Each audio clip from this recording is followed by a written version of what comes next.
Welcome to part 9 of 5000 most expected MCQ series, जिसमें हम cover कर रहे हैं आज टॉपिक वाइज हमारे एमसीक्यू।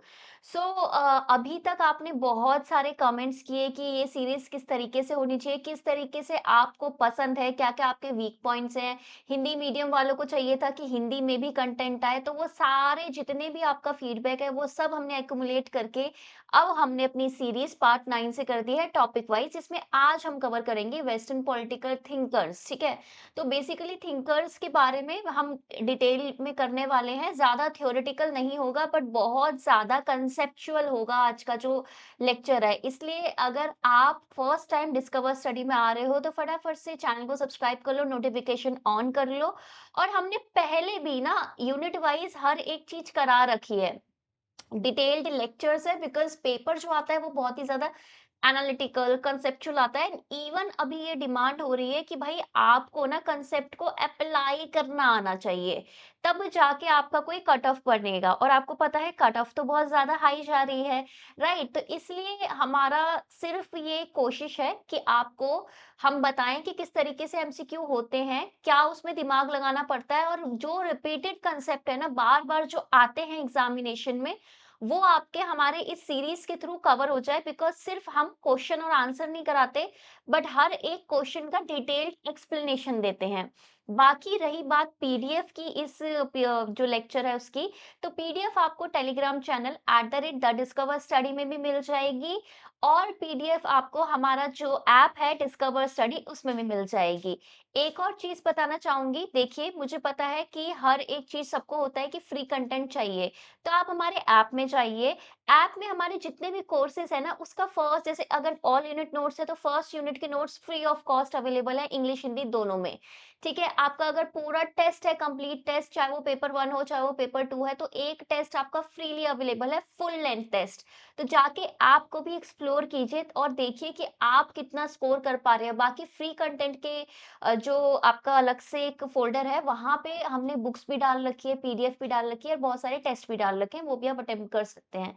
वीडियो को लाइक ज़रूर कर दीजिएगा, बिकॉज़ जब लाइक होंगे, व्यूज़ होंगे, तभी आपको पीडीएफ मिलेगी, ठीक है? तो चलिए स्टार्ट करते हैं। मैं हूँ आपकी UGC net your political science mentor Preeti Bora, and let's get start with question number 51। अब हम क्वेश्चन नंबर 51 से क्यों स्टार्ट कर रहे हैं, जिनको नहीं पता उनको बता दूं कि देखिए ये सीरीज एक कंटिन्यूएशन में चल रही है और अभी तक हमने 50 क्वेश्चन कर लिए हैं। ठीक है, तो आज का फर्स्ट क्वेश्चन है हमारा 51st क्वेश्चन। ठीक है, और क्वेश्चन कुछ इस प्रकार है, who observe that intellectuals are the dominant groups deputies exercising the subaltern function of social hegemony and political government. अब एक और चीज देख लीजिएगा, जब भी मैं क्वेश्चन अटेम्प्ट कर रही हूँ तो मैं कुछ चीजों को बॉक्स के अंदर डाल रही हूँ, कुछ चीजों में टिक लगा रही हूँ। तो आप भी जब भी आपको क्वेश्चन अटेम्प्ट करना है कोई भी पेपर में, तो आप भी इस तरीके से करेंगे कि क्वेश्चन में कुछ इंपॉर्टेंट चीजों को आप रिकॉग्नाइज करेंगे, फाइंड आउट करेंगे, आइडेंटिफाई करेंगे, और देखेंगे कि यार मैंने इससे रिलेटेड कोई कॉन्सेप्ट पढ़ा है क्या अपनी जिंदगी में। अगर पढ़ा है तो दैट इज माय आंसर। इस तरीके से हम आंसर बेटर निकाल पाते हैं, क्योंकि पूरी लाइन हमको याद नहीं रहती, एक दो शब्दों पे फोकस किया करो। यह किसने कहा था कि बुद्धिजीवियों का प्रमुख समूह उप प्रतिनिधि है और सामाजिक प्रभुत्व और राजनीतिक सरकार के अधीनस्थ कार्यों का निर्वहन करता है। ठीक है, Mao Zedong, Antonio Gramsci, Karl Marx, या फिर फ्रांस फेनो। लास्ट वीडियो, फटाफट से 10 सेकंड दे रही हूँ, आंसर बताइए मुझे। देखिए लास्ट वीडियो में आपने मुझे बहुत सारा प्यार दिया था, इतने सारे comments, and I was so happy. तो इसलिए अब इस बार मुझे लगा कि यार ठीक है, और एफर्ट्स करना चाहिए। तो आपको वैसा ही प्यार मुझे देते रहना है, लाइक्स और कमेंट्स बिल्कुल बंद नहीं होने चाहिए और बढ़ने ही चाहिए। ठीक है, इसका आंसर है एंटोनियो ग्राम्स्की। ठीक है, चलिए एक बार एक्सप्लेनेशन देख लेते हैं इसके, ठीक है ना। सो ये जो कॉन्सेप्ट है ना एंटोनियो ग्राम्स्की का, तो वो क्या कहते थे, वो कहते थे ना, देखो आपको पता है ये कल्चरल हेजीमनी की बात करते थे। ठीक है, कल्चरल आपकी हेजीमनी होगी एक तरीके से। हेजीमनी बेसिकली ये बोलते थे कि देखो हेजीमनी होना चाहिए, यानी कि किसी का प्रभुत्व होना चाहिए। किसका प्रभुत्व होता है, तो इन्होंने फाइंड आउट किया कि यार ये जो इंटेलेक्चुअल्स लोग होते हैं ना, वही लोगों में पावर होती है, वही लोगों के पास इस तरीके से एक इन्फ्लुएंस करने की, या नॉलेज बोल लो तुम, ठीक है, एक पावर होती है कि वो एक फर्दर कुछ ना कुछ चेंज ला सकते हैं। अब उन्होंने फिर बोला कि ये इंटेलेक्चुअल्स कहाँ से आते हैं? तो इन्होंने बोला कि एवरी क्लास, ठीक है, हर एक क्लास के ना अपने-अपने इंटेलेक्चुअल्स होते हैं। अगर वो इंटेलेक्चुअल्स आपका एक तरीके से सोशल हेजेमनी और कंट्रोल अगर लेंगे ना, तब जाके हमारा जो सोशल स्ट्रक्चर है ना, वो थोड़ा चेंज होगा, राइट? इन्होंने बात की। तो इन्होंने बोला कि जो इंटेलेक्चुअल्स है, इंटेलेक्चुअल्स ही वो लोग हैं जो डेपुटीज की तरह, डेपुटीज यानी कि जिनके ऊपर क्या है कि प्रतिनिधित्व का, रिप्रेजेंटेशन का दायित्व है, ठीक है? वो हमारे पास है। राइट, और ये डोमिनेंट क्लास के, ठीक है, डोमिनेंट क्लास के वो क्या करते हैं, वो सोशल हेजेमनी कंट्रोल बना के रखते हैं। तो अगर जो हमारे डोमिनेंट क्लास नहीं है, उधर उस पर्टिकुलर क्लास में से भी हम अपने इंटेलेक्चुअल्स भेजेंगे, तब जाके हम इस जो ऑलरेडी स्टैब्लिश्ड हेजेमनी है उसे चैलेंज कर पाएंगे, ठीक है? तो ये इन्होंने अपनी थ्योरी ऑफ हेजेमनी में बोला है। और इन्होंने बात की है, एक डिस्टिंग्विश किया है, डिफरेंस बताया है कि 2 तरीके के इंटेलेक्चुअल्स होते हैं, बुद्धिजीवी होते हैं। एक तो पारंपरिक ट्रेडिशनल, और दूसरा जो ऑर्गेनिक सिचुएशन या फिर ऑर्गेनिक आपका जैविक, यानी जैविक मतलब बेसिकली जो नेचुरल लीडर्स होते हैं, ठीक है? वो 2 तरीके के इंटेलेक्चुअल्स इन्होंने बात करी है। तो ये भी आपसे क्वेश्चन पूछा जा सकता है। नेक्स्ट क्वेश्चन आपके समक्ष ये रहा, ठीक है? कुछ इस प्रकार है। तो ये क्वेश्चन है कि आप मुझे थिंकर बताइए, ठीक है? अ thinker of anti colonial struggle, ठीक है? इन्होंने एंटी कॉलोनियल स्ट्रगल और रेवोल्यूशनरी एक्शन, उपनिवेशवाद, ठीक है? उपनिवेशवाद विरोधी संघर्ष और क्रांतिकारी कार्रवाई जिसने की है, इन चारों में से कौन है? आपका कार्ल मार्क्स हैं, एंटोनियो ग्राम्स्की है, हैना अरेंट है, या फ्रांस फैनो है? अब ये क्वेश्चन थोड़ा डिफिकल्ट होगा आपके लिए, क्योंकि कहीं ना कहीं हर किसी ने एक लेवल पे अपना रेवोल्यूशनरी कुछ ना कुछ एक्शंस किए हैं। बट जभी भी आपको कंफ्यूजन होती है, तो हमको क्या है, इधर एंड है, एंड का मतलब है प्लस, यानी कि फर्स्ट वाला पार्ट एंटी कॉलोनियल स्ट्रगल के साथ साथ रेवोल्यूशनरी एक्शन होने चाहिए। तो अगर मैं बात करूं, तो कार्ल मार्क्स का आपको पता है रेवोल्यूशन वगैरह की बात करते थे, बट क्या उनका जो स्ट्रगल था वो एंटी कॉलोनियल था? बिल्कुल भी नहीं। वो समाज में क्लास के बीच में जो असमानता है, इनइक्वालिटी है, उसके बेसिस पे था कि भैया आपका बुर्जुआ क्लास है, आपकी प्रोलिटारियत है, ठीक है, इस पे आपका मतलब इक्वालिटी नहीं है, तो वो उस पे बात करते थे, राइट? और वो चैलेंज करते थे कैपिटलिज्म को, तो वो एंटी कॉलोनियल नहीं था। ठीक है, हैना अरेंट की भी बात करते हैं। हैना अरेंट कॉलोनी से भी ज़्यादा अगर मैं बात करूँगी, तो उनकी लड़ाई ना टोटलिटेरियनिज़्म पे थी, कि जो नॉन डेमोक्रेटिक रेजीम होता है, उनके अगेंस्ट वो ज़्यादा बोलती थी, राइट? सिमिलरली आपका एंटोनियो ग्राम्स्की, लेकिन आपका एंटी कॉलोनियल स्ट्रगल आपका फ्रांस फैनों की स्टडी में आपको मिल जाएगा। स्पेशली आपका रेचिड ऑफ द अर्थ जो उनकी बुक है, और उनकी बुक जो ब्लैक स्किन व्हाइट मार्क्स है ना, मतलब तो वो क्या बोलते थे, वो बोलते थे कि ये जो अंग्रेज है, इन्होंने क्या कर रखा है कि आपका उनकी ब्लैक स्किन है। ब्लैक स्किन का मतलब क्या है, इसका तात्पर्य, इसका इंटरप्रिटेशन क्या बोला कि इनकी जो वैल्यूज है, ठीक है, वैल्यूज को ये जो अप्लाई कर रहे हैं, ठीक है, वैल्यूज तो वैसे अगर मैं बात करूं, अगर यूरोपियन रेनेसांस की अगर मैं बात करूं, इनकी जो कॉलोनियल जो कंट्रीज है उनकी वैल्यूज में बात करूं, उनका क्या है, रिच कल्चर है, रिच वैल्यूज है, लेकिन जो इनकी एप्लीकेशन है ना, एप्लीकेशन ओवर कॉलोनी, ठीक है, वो क्या है, वो बहुत ही ज्यादा एक्सप्लॉइटेशन है। ठीक है, एक्सप्लॉइटेशन बहुत ज्यादा लेवल का है। वहां पे बहुत ज्यादा अगर मैं बात करूं, एक तरीके से इनइक्वालिटी ज्यादा इन्होंने कर रखी है, तो इस तरीके से ये बोलते हैं कि व्हाइट तो इन्होंने मास्क पहन रखा है, बट स्किन ब्लैक है। फिर नेक्स्ट इनकी जो बुक है, the wretched of the earth, by the way इनकी और भी बुक्स हैं, ठीक है, टुवर्ड्स रेवोल्यूशन वगैरह और भी बुक्स हैं इनकी। और इनकी बुक को क्रम में लगाने के लिए, क्रोनोलॉजी में लगाने के लिए क्वेश्चन आ चुका है पहले से ही, राइट? इतना ध्यान रखना। तो रेचिड ऑफ द अर्थ में क्या है, उन्होंने बात करी है कि देखो रेचिड कौन से होता है, जो एकदम नीचे तक, मतलब जिनको एकदम इंफीरियर कर दिया। तो इन्होंने बात कर रखी है कि भाई कॉलोनियलिज्म का नेचर क्या है आपके थ्रू आउट अफ्रीका, और उसके खिलाफ रिएक्शन आपको कैसा देना चाहिए। रेवोल्यूशन आपका, ये बोलते हैं कि भाई आपका रेवोल्यूशन होना चाहिए, इतना होना चाहिए, तो क्यों होना चाहिए, पूरा एक्सप्लेन कर रखा है, राइट? अगर मैं फ्रांस फैनो की बात करूं, तो साइकियाट्रिस्ट थे, आपको पता है, फिलोसफर थे, रेवोल्यूशनर थे, मार्टिनी क्यू। जो मार्टिनी क्यू बेसिकली उस समय फ्रेंच आपकी डोमिनेंट थी, और फ्रेंच में आपका क्या चलता है, एसिमिलेशन। फ्रेंच में आपका ऐसा नहीं होता, जैसे कॉलोनी का ऐसा नहीं होता कि फ्रांस में कि उस समय जो फ्रेंच कॉलोनी थी, ब्रिटिश कॉलोनी में क्या था कि थोड़े बहुत जो कॉलोनी है उसके एक सिस्टम, उसके कस्टम भी चलेंगे, बट साथ-साथ ब्रिटिश भी चलेगा। लेकिन फ्रेंच आपका बिलीव करता था एसिमिलेशन में। एसिमिलेशन का मतलब क्या है कि हमें कार्बन कॉपी बना देनी है फ्रेंच कल्चर की, ठीक है? तो उस उससे क्या साइकोलॉजी पे इफ़ेक्ट पड़ा और उसका रिएक्शन इतना ज़्यादा एग्रेसिव क्यों आया, तो ये इसको साइकोलॉजिकली बैक करते हैं, ठीक है? एक स्ट्रगल अगेंस्ट कॉलोनियलिज्म, ये ध्यान रखना, ठीक है? नेक्स्ट क्वेश्चन आपके समक्ष ये रहा, ठीक है? और सोचोगे प्योर हिंदी बोलने लग गई, यस, ठीक है। क्वेश्चन नंबर 353 है जो आपकी सीरीज का, Hannah Arendt analyses the vita activa, ठीक है? बहुत ही इजी है, बहुत ही कॉमन क्वेश्चन है। 3 कैटेगरी हैं वीटा एक्टिवा की, आप सभी को पता है। 3 फंडामेंटल एक्टिविटीज की हम बात करते हैं जो अगर हम वर्ल्ड में रह रहे हैं तो। हैना एरेंट वीटा एक्टिवा का विश्लेषण 3 श्रेणियों के माध्यम से करती है जो दुनिया में हमारे होने के 3 मूलभूत गतिविधियों के अनुरूप हैं। तो वो 3 गतिविधियां क्या हैं? Capital, job, pleasure, desire, fulfilment, violence, labour, work, action, या फिर आपका freedom, suffering and rights. You have 10 second, फटाफट से इस क्वेश्चन को कीजिए और मुझे बताइए। अच्छा, हैना एरेंट एक ऐसा टॉपिक है ना, देखो मैं यहाँ पे स्टार मार्क कर देती हूँ हैना एरेंट को, क्योंकि ये ना बहुत बार हर पीवाईक्यू में आप देख रहे हो ना, इसको रिपीट हो रहा है, ठीक है? इनकी आप बुक्स को क्रम में कर लेना, ठीक है? बुक्स को क्रम में कर लेना, याद कर लेना। देखिए, जो लेक्चर में मैं बताती हूँ, जैसे आज ही एमसीक्यू हो रहा है, तो इससे रिलेटेड मैंने जितना भी आसपास की चीजें बताई ना, ये कर लेना, ये एग्जाम में आता है, वो उसी दिन ही कवर कर लिया करो, ठीक है ना? सो बेसिकली वो बात करती है लेबर, वर्क एंड एक्शन की, ठीक है? Labour, work and action. अभी तक लाइक नहीं किया तो फटाफट लाइक कर दो और कमेंट में तारीफ करना मत भूलना मेरे लेक्चर्स की, ठीक है? सो इनकी, अच्छा एक और क्वेश्चन आता है कि जो वीटा एक्टिवा इन्होंने दे रखा था कि जो एक्टिव लाइफ आपने जीनी है, वो कौन सी बुक में दे रखा था? आपका आंसर होगा द ह्यूमन कंडीशन, ठीक है? फिर एक और क्वेश्चन आता है कि इसका ईयर कौन सा है? 1959 है, 1979 है, कुछ और ईयर है, कुछ बताओ मुझे, मुझे तो नहीं पता, आप बताओगे मुझे।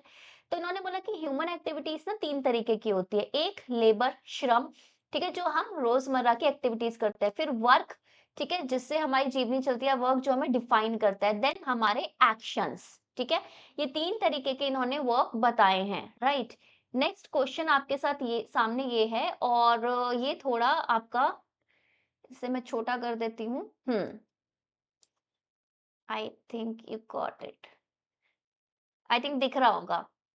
तो बेसिकली जॉन रॉल्स के मैंने 4 आपको वर्क दिए हैं, ठीक है? जॉन रॉल्स आपको पता है प्रोमिनेंट थिंकर है, एग्जाम में बार-बार आते हैं। क्रम में आप मुझे बताइए कि उनकी जो फिलॉसफी है ना, यानी कि बेसिकली इनकी ना ये फिलॉसफी नहीं है, आपको पता ही है, साफ-साफ पता चल रहा है, ये 4 बुक्स है, ठीक है? 4 बुक्स क्या डिफाइन करता है? इनकी 4 अलग-अलग थ्योरीज, इनका 4 अलग-अलग वर्क डिफाइन करता है। तो इसको आप ना क्रम में लगाओ, इसको ऑर्डर में लगाओ। अब ऑर्डर की जब हम बात करें ना, इसका मतलब क्या है? आज के आज ही ये ईयर आपको लर्न करने हैं। कहाँ से मिलेंगे ये ईयर? मैंने लिख रखे हैं अभी आंसर में। चलिए लगा देते हैं हम इसको ऑर्डर में। पहला आपके पास वर्क है, ठीक है? पहला आपके पास इसका वर्क है पॉलिटिकल लिबरेशन, दूसरा है अ थ्योरी ऑफ जस्टिस, तीसरा है जस्टिस एज फेयरनेस, और चौथा है द लॉ ऑफ पीपल्स, ठीक है? ये 4 वर्क है आपके पास, आप मुझे बता दीजिए फटाफट से।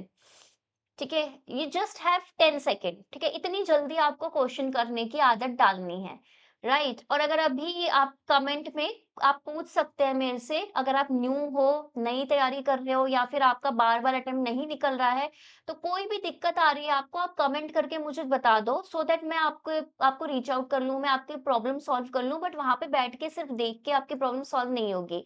तो सबसे पहला इनका वर्क था जस्टिस एज फेयरनेस, ठीक है? 58 का था। Then a theory of justice, that was 71, ठीक है? देन आपका पॉलिटिकल लिबरेशन 93 का है, एंड देन ये लॉ ऑफ द पीपल 99 का है। तो सी बी को देख लेते हैं, सी और बी है कहीं पे, हाँ, सी बी ए डी, ठीक है? इस तरीके से है, लेकिन हाँ, मैंने एक्सप्लेनेशन डेफिनेटली डाली है, बिकॉज़ बिना एक्सप्लेनेशन हम काम नहीं करते। तो चलिए, पहला इनका वर्क जो है जस्टिस एज़ फेयरनेस, मैंने कहा था 58 का है। ये इन्होंने सबसे पहले एक ना बेस, एक ना इन्होंने फाउंडेशन बनाया है, ठीक है? फाउंडेशन बनाया है कि भाई व्हाट फेयरनेस इज़, ठीक है? What is fairness? अगर हम बात करते हैं फेयरनेस की या व्हाट इज़ जस्टिस, ठीक है? उसका इन्होंने एक फाउंडेशन बनाया है कि ये क्या, इनका क्या तात्पर्य है कि फेयरनेस क्या होती है। दूसरा अगर मैं बात करती हूँ थ्योरी ऑफ जस्टिस, ये इनका कॉम्प्रिहेंसिव वर्क है, जो मोस्ट फेमस वर्क है, जिसका आपका ईयर भी पूछा जाता है। इस वाले वर्क में इन्होंने अपना डिफरेंस प्रिंसिपल दिया है, ठीक है? डिफरेंस प्रिंसिपल दिया है। इन्होंने बोला है कि मेरा जस्टिस कैसा है, मेरा जस्टिस इगैलिटेरियन है, ठीक है? इगैलिटेरियन, ठीक है? मेरा जस्टिस कैसा है, डिस्ट्रीब्यूटिव जस्टिस है, ठीक है? इसके अलावा इन्होंने बात करी है कि भाई मेरा वेल ऑफ इग्नोरेंस क्या है, ठीक है? वेल ऑफ इग्नोरेंस में कैसे काम करते हैं, ओरिजिनल पोजीशन वगैरह, वो सारी जो इनकी मेन थ्योरीज है ना, वो उन्होंने थ्योरी ऑफ जस्टिस में ही डिफाइन किया है, जिसका क्रिटिसिज्म रॉबर्ट नॉजिक ने दिया है 1974 की बुक आपका स्टेट एनार्की एंड यूटोपिया में। अब जब इनके पास सारे क्रिटिसिज्म आ गए, तो उन्होंने सारे क्रिटिसिज्म वगैरह इकट्ठा करे और 1993 में एक और वर्क लिखा, पॉलिटिकल लिबरलिज्म 1993। इस बुक में इन्होंने रिवाइज किया अपना जो आइडिया था ना कि हाँ, जस्ट सोसाइटी क्या है। पहले क्या बोलते थे कि भाई जस्ट सोसाइटी क्या है, डिफरेंस प्रिंसिपल के थ्रू, वेल ऑफ इग्नोरेंस के थ्रू समझाते थे। बट धीरे धीरे आपको पता है, एक इनको क्रिटिसिज्म आया, रॉबर्ट नॉजिक से आया और भी लोगों से आया। तब इन्होंने अपने वर्क को आपका रिवाइज किया और उन्होंने बोला कि देखो, जो मैं वर्ल्ड पहले बोलता था, मुझे लगता था कि यार सिर्फ एक ही जो चीज मैं देख रहा हूँ वही रियलिटी है, बट नाउ आई अंडरस्टूड कि वर्ल्ड क्या है, प्लूरल है। प्लूरल का मतलब क्या होता है? प्लूरल का मतलब होता है कि भाई मल्टीपल रियलिटीज है, ठीक है? मल्टीपल रियलिटीज है, दैट मीन्स क्या है, मल्टीपल ट्रूथ है। अब मल्टीपल रियलिटीज है, मल्टीपल ट्रूथ है का मतलब क्या है कि जो जस्टिस है ना, उसके भी मल्टीपल क्या है, पर्सपेक्टिव है। समझ लो तुम्हारे साइड से जस्टिस हो रहा हो, आप हम सोचते हैं ना कि हमारी साइड से जस्टिस है तो दूसरे की साइड से जस्टिस नहीं है, नहीं। हो सकता है कि मेरी साइड से जस्टिस का मतलब अलग है और उनकी साइड से जस्टिस का मतलब अलग है। क्योंकि मल्टीपल रियलिटी है, इसलिए जस्टिस की भी मल्टीपल इंटरप्रिटेशन, मल्टीपल व्याख्या है, ठीक है? ये ध्यान रखना, ठीक है? तो इन्होंने इस चीज को बोला, इस चीज को अपने राइटिंग्स में लिखा। हम भी ऐसे ही करते हैं, हम रिसर्च में क्या करते हैं, पुराने लोगों का वर्क पढ़ते हैं, देखते हैं कि अब क्या चेंज आया और हम अब क्या थ्योरी दे सकते हैं। सेम इन्होंने किया। Fourth, the laws of the people 1999 में, ये ऐसा टाइम था जिस समय हमारी जो डेमोक्रेसी है ना, एकदम पीक पे आ गई थी। Almost two third of the world क्या था, डेमोक्रेटिक था।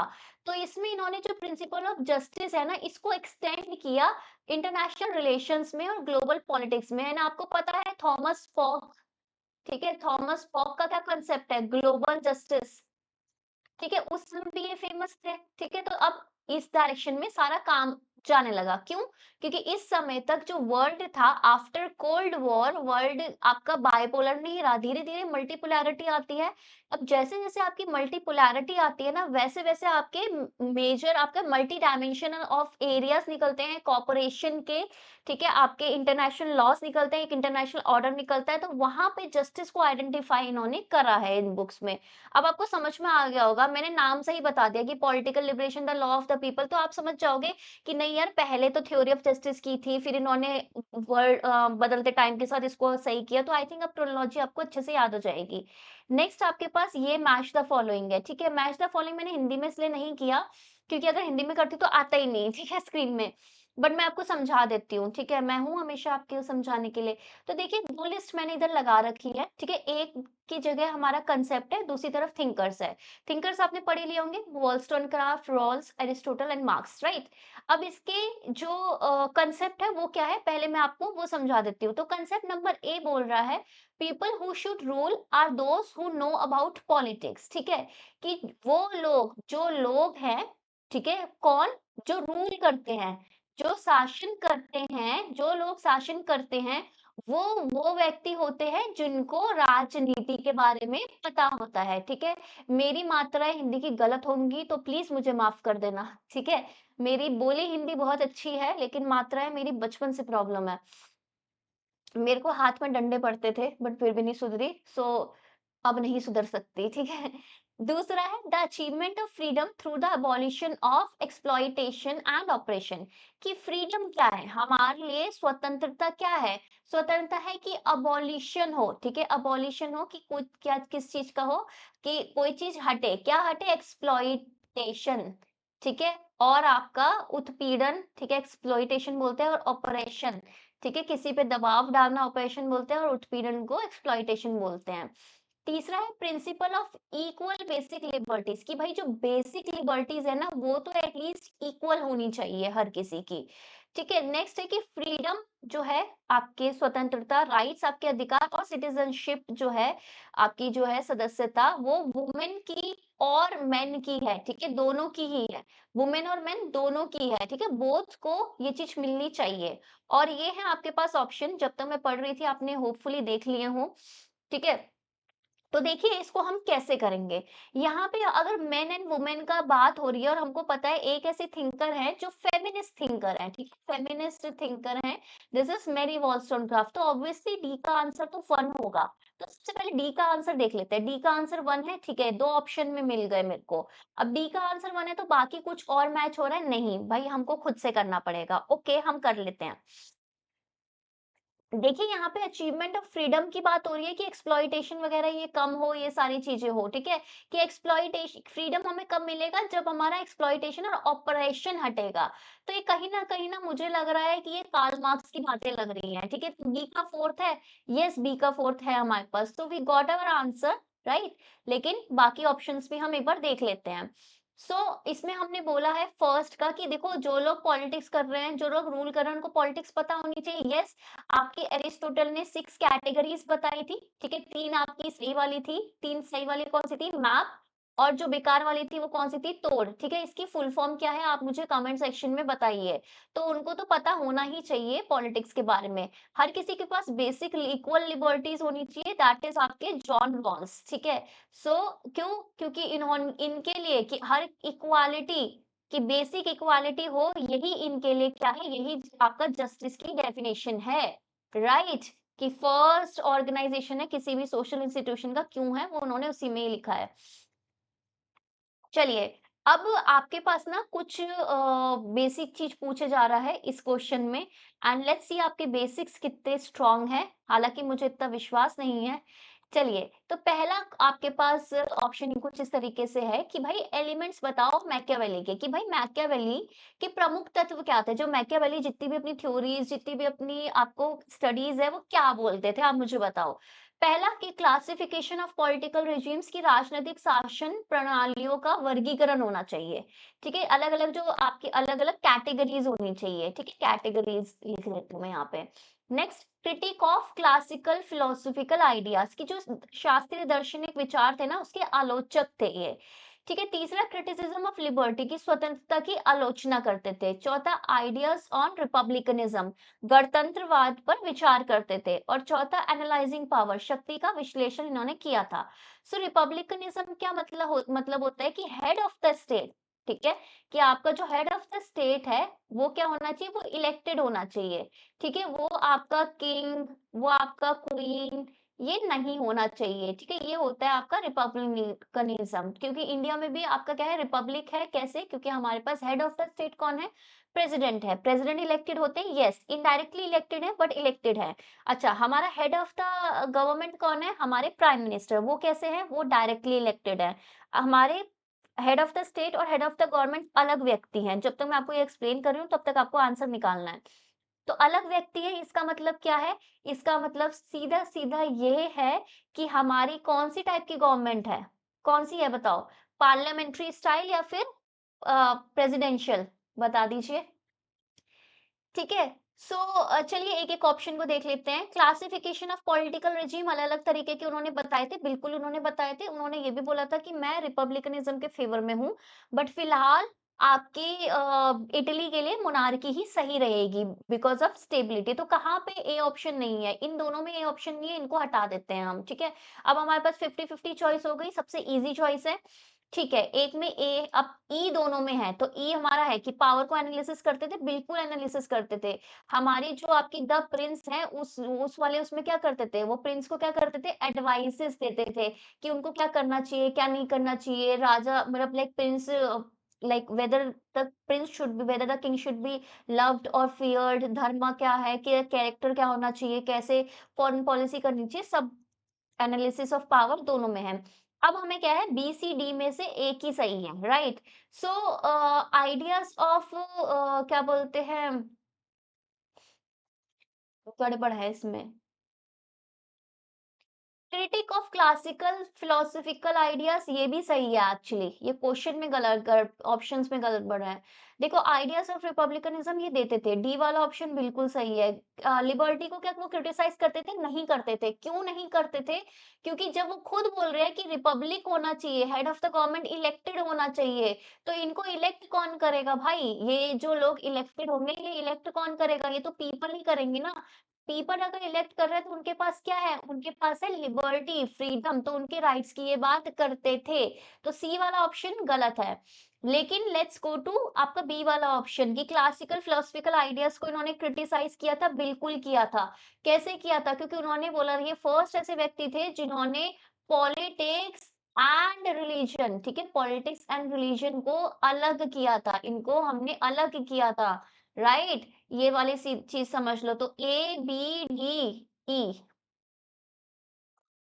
ये चारों सही है और ए बी डी वाला ऑप्शन नहीं है ना, नो। ठीक है, समझ गए? चलिए इसकी एक्सप्लेनेशन भी देख लेते हैं। देखो सबसे पहले क्या उन्होंने क्लासिफिकेशन की थी पॉलिटिकल रिजीम की, यस ठीक है, ये मैंने आपको बता दिया। हाँ, क्लासिफाई सेंट्रल आइडिया नहीं था लेकिन डेफिनेटली वर्क मतलब एरिस्टोटल के लिए है, लेकिन इन्होंने डिफरेंट फॉर्म बताई थी, ठीक है? डिफरेंट फॉर्म बताई थी, ऐसा कुछ इसको बोल नहीं सकते।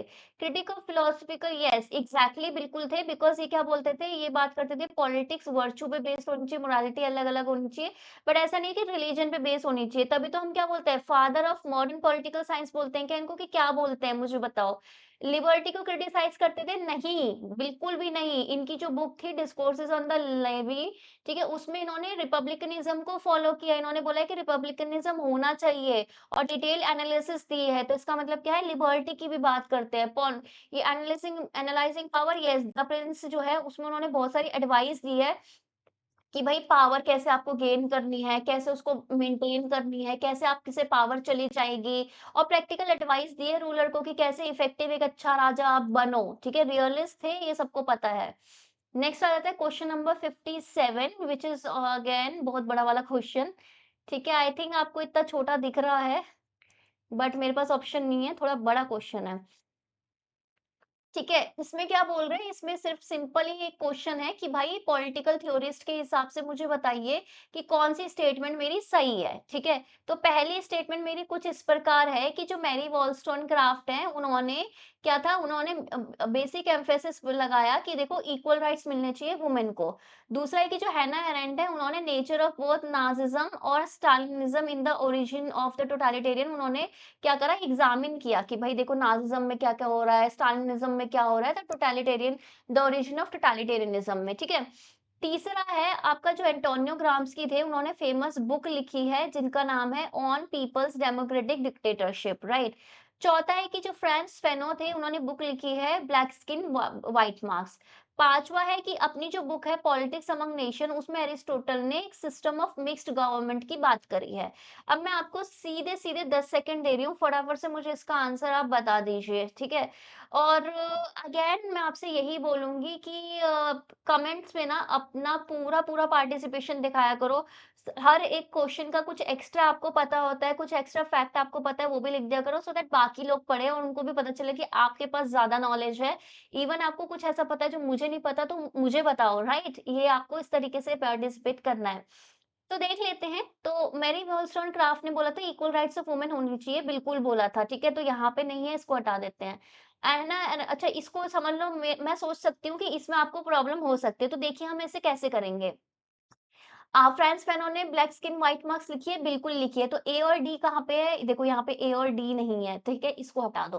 अब हमारे पास 2 ऑप्शन हो गए कि एक में सारे सही हैं और एक में ए, बी, डी सही है। तो एक बार ए, बी वाला ऑप्शन रुक जाओ। पहले और ऑप्शन देखते हैं। पॉलिटिक्स अमंग नेशन आपकी किसकी है? हैंस मॉर्गेनथाउ की है, ठीक है ना? अच्छा, मुझे बताओ पॉलिटिक्स अमंग नेशन का फुल, ठीक है, फुल नेम बता दो मुझे, क्योंकि ये भी ना आपका एक पीवाईक्यू था, राइट? तो ये हैंस मॉर्गेनथाउ की बुक है, तो इसका मतलब ई सही नहीं है। ई सही नहीं है तो मेरा फर्स्ट ऑप्शन नहीं हो सकता, मेरा आंसर है ए बी डी। लेकिन बाकी ऑप्शंस को भी पहले देख लेते हैं।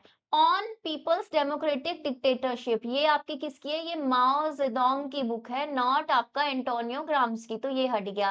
और आपका देखो, ये हैना एरेंट ने नाजिज्म और स्टालिनिज्म को दोनों को आपका एग्जामिन किया था क्या? बिल्कुल किया था, ठीक है? ये चीज आप ध्यान रखना। अच्छा, आपको नोट्स मिलेंगे ना तो आपके लिए बहुत सही हो जाएगा, तो इसलिए फटाफट से लाइक वाइक करके ना वीडियो को ऊपर पहुंचाओ, ताकि मैं आपके साथ पीडीएफ शेयर करूं, क्योंकि उससे पहले मैं नहीं करूंगी, क्योंकि मुझे भी देखना है ना कि आप लोग सीरियस हो अपने काम को लेके कि नहीं, राइट? चलिए, मैच द फॉलोइंग है, बहुत ही इजी है, आई होप आप इसे कर लोगे। पहला ऑप्शन ये है कि the will is free when it ends and are its own. The will is free when its ends are its own, so that it is self determining। ठीक है, किसी को समझ में नहीं आया होगा, अभी बताती हूँ। It is the consent and not the need of which makes the government legitimate. तीसरा, virtue is indispensable to the citizen and state. चौथा, man naturally good in the moral sense. ठीक है, तो उन्होंने बोला है कि जो विल है, ठीक है, विल का मतलब क्या है? इच्छा। इच्छा, हम किस बेसिस में बात कर रहे हैं? हम कंसेंट के कंटेक्स्ट में हम बात कर रहे हैं, ठीक है? कंटेक्स्ट क्या है इसका? कंसेंट। कंसेंट के कंटेक्स्ट में बात कर रहे हैं, जब वो फ्री कब होती है? जब आपकी खुद की होती है। फ्री विल तो तब होती है ना जब आपकी खुद की होती है, किसी और के प्रेशर में आप नहीं कर पाते। तो ये, और खुद की कब होती है? जब आप सेल्फ डिटरमाइन करते हो, खुद से आप पहचानते हो कि अच्छा यार ये मेरी फ्री विल है, ठीक है।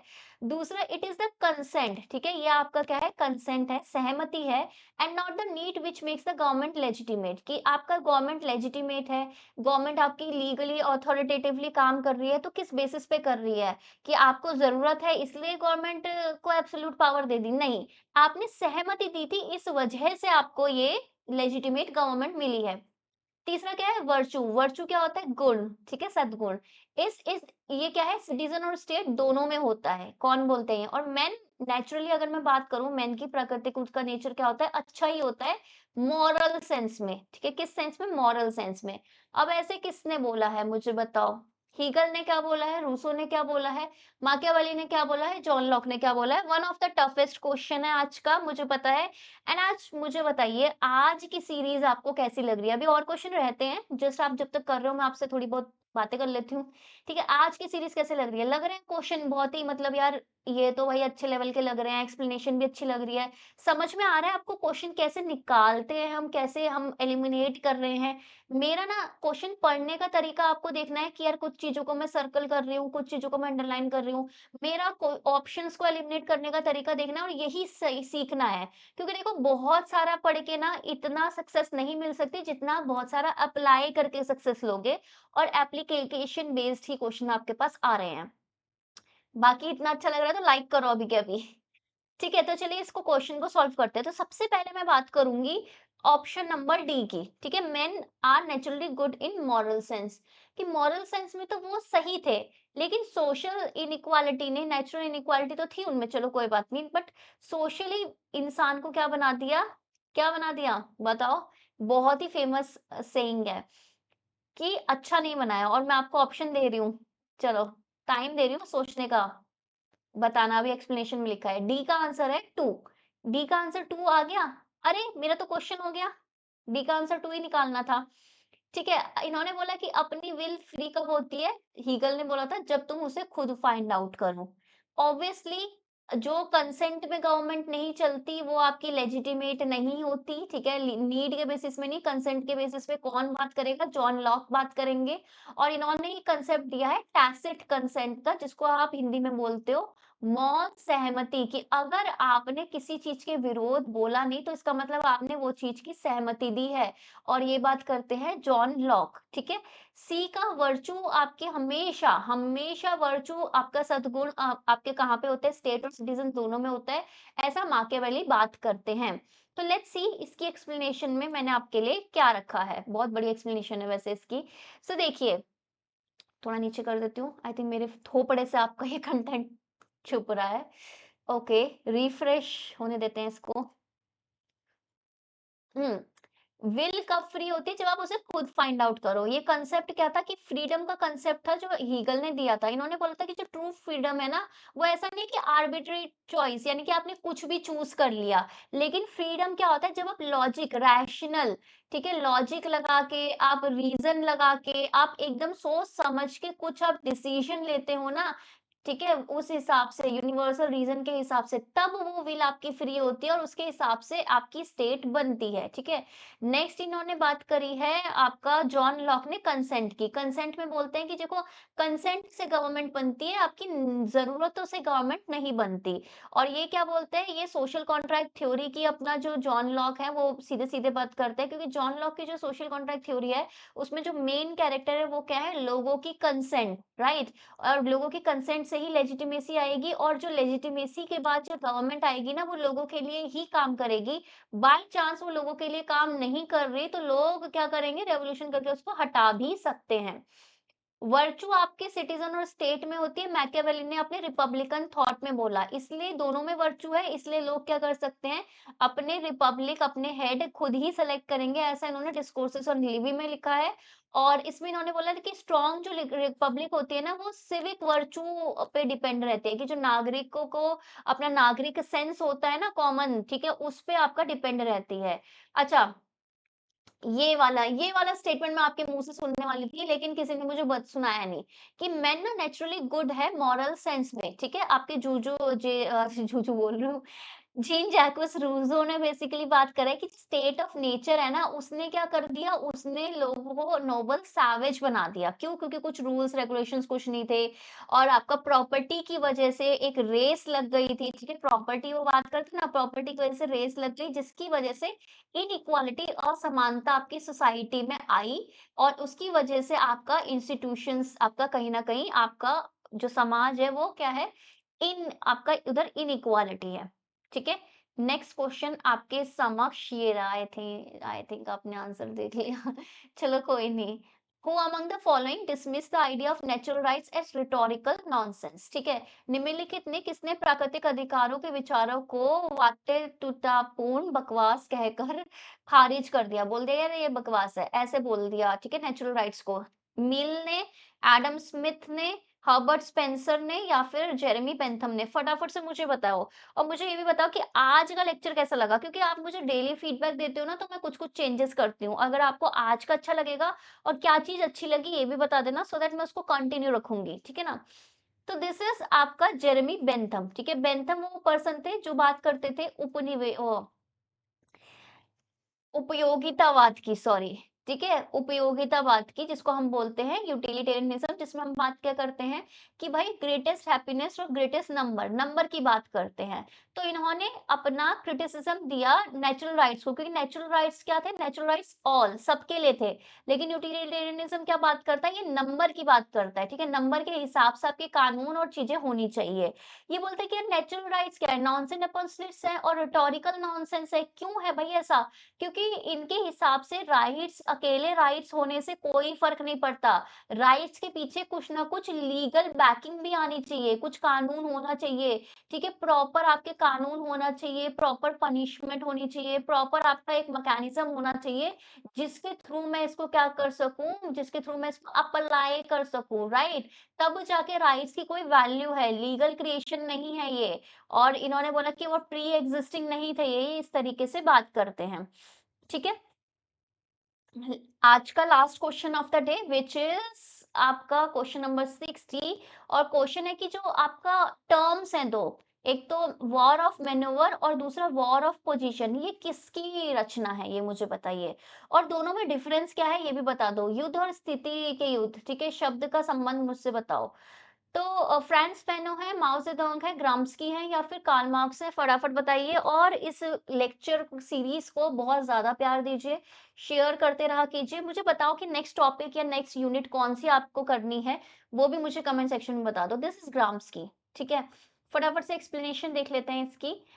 देखिए, सो एंटोनियो ग्राम्स्की आपको पता है इटालियन मार्क्सिस्ट फिलॉसफर थे। इन्होंने कंसेप्ट डेवलप किया था वॉर ऑफ मैनोवर का, ठीक है? और वॉर ऑफ पोजीशन का। अब इससे क्या मतलब था? तो ये जो कांसेप्ट है आपका वॉर ऑफ मैन्यूवर, इसका मतलब क्या है? ये एक्सप्लेन करने की कोशिश कर रहे हैं। ये एक्सप्लेन करने की कोशिश कर रहे हैं कि जो रेवोल्यूशन है ना, और रेवोल्यूशन एक कैपिटलिस्ट सोसाइटी में हम कैसे कर सकते हैं, उसे एक्सप्लेन करने की कोशिश करते हैं।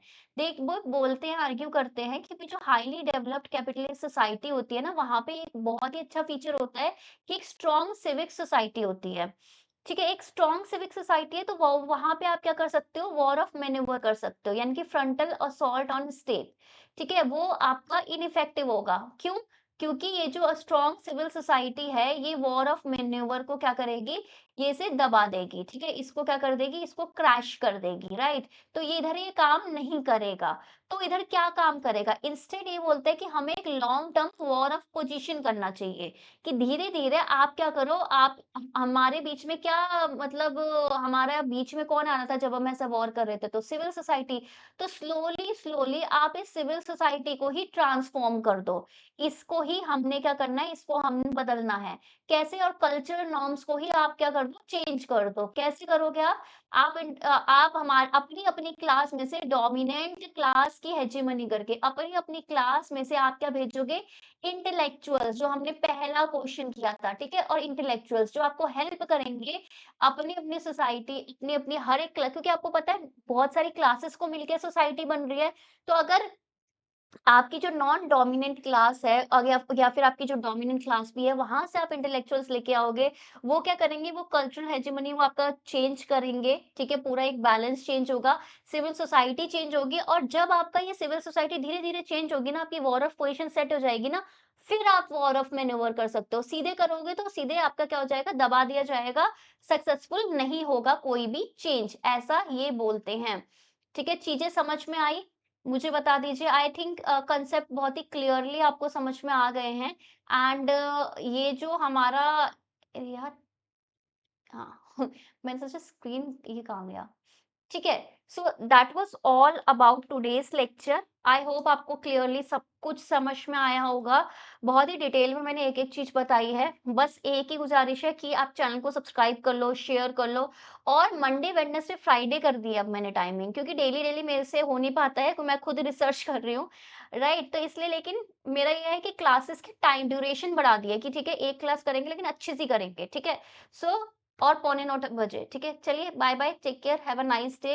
आप टेलीग्राम ज़रूर जॉइन कर लीजिएगा, और ऐप ज़रूर डॉ जॉइन कर लीजिए, और ऑल यूनिट नोट्स खरीद लो, ठीक है? बहुत फ़ायदेमंद है। आई थिंक 200 प्लस लोगों ने अभी तक खरीद लिए हैं, तो देख लो आप भी, ठीक है? चलिए बाय-बाय।